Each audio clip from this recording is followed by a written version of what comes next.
This is a 2006 Harley-Davidson Softail. It's got a 1450 cc engine, 88 cubic inches for those who don't know. This is a B engine, allegedly. I don't know if this has been replaced. It might have been. I don't know. The bike's kind of been apart. It's hard to tell with these things. So that's a B motor. It's not the A motor. And what makes a difference between the B motor and the A motor is that they're solidly mounted. See, there's no rubber mounting, so there's a balancer in these engines actually on the other side, and they cancel out the vibrations for whatever it's worth. It doesn't really matter. But anyways, this guy came in for fork seals. This is mechanic's worst nightmare. Came in for fork seals, and the forks like that. He doesn't really need fork seals because you can see the forks aren't leaking, but the oil was leaking out the top because it had become disconnected with the rest of the motorcycle. And these are just kind of finger tight, and these are finger tight. So the takeaway is somebody has been working on this, got his money's worth out of the tire here. Look at that. That's a previously enjoyed front tire for sure. 80/80. He's got a little dent in the rim I just kind of picked up on. Oh boy. Anyways, so this thing, he was riding this around full throttle, riding around like that, and he was complaining that there's oil leaking out because the fork seal was leaking. You can see where the fork is slid down about an inch or so, and I don't know, maybe I should check these bolts in behind too. Maybe I should check like everything, put it up on the bench. What do you think? But anyways, I don't think he needs fork seals. He probably needs a fork oil change perhaps, and put this whole thing back together. But the reason it's a nightmare is because when you see this and this has come off, which is kind of an important part of the motorcycle. That's just my opinion, humble opinion. But you got to check everything. Like, is the wheel tight? Then you start questioning everything. Is the motor mounts tight? Is the swing arm tight? Is the handlebar bolts tight? Is the front wheel tight? How's that caliper? Is that hanging on for dear life? Hard to say. It is a solid fork.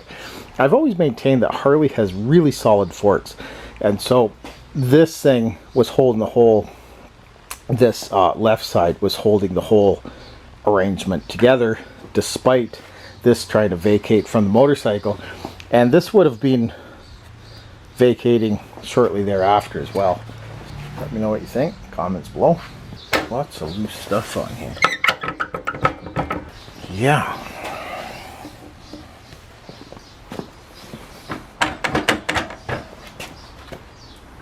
You put a new tire on. Check out the bearings. Make sure there's grease in them. Got the front end back together.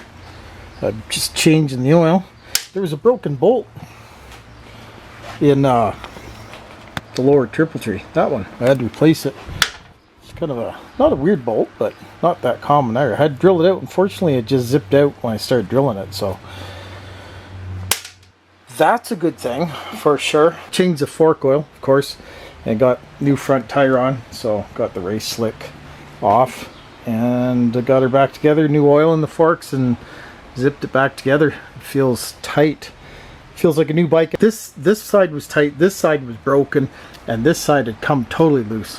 I don't know what you guys do, but I always take off this little sensor here, this little speed sensor for the crank, and so I can get a oil filter wrench on the oil filter, because otherwise this thing's in the way. It doesn't really fit in there. So kind of a goofy design there. See, this thing just pops out. You just hang it off to the side. It's just a sensor for the crank, that's all it is. Cup under there past the hole. That, get your oil filter off. And then of course it's important that you can tighten this, so you need to get this on. It vibrates like a big mix master, so you need to make sure that the oil filter's tight, and to do that you need to put the proper purchase on the oil filter. Not too tight, you don't have to go nuts, but make sure it's tight. And you should always, if you're working on these, always tighten up, make sure the shifter, that pinch bolt way down there covered in grease, see that bolt? And that loosens up. It's for your shifter. A 1/4 inch Allen down in there. And if you move the shifter,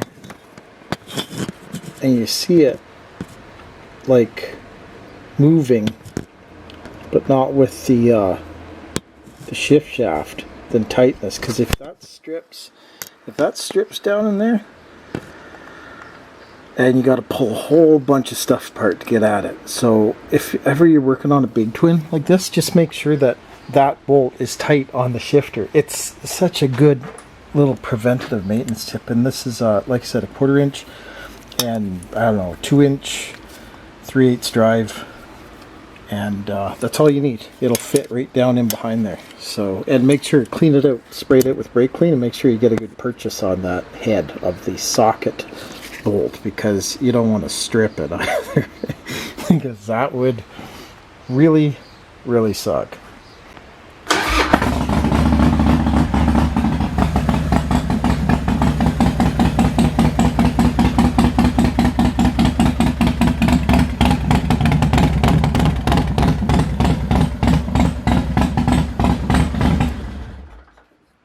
Holy, that's loud.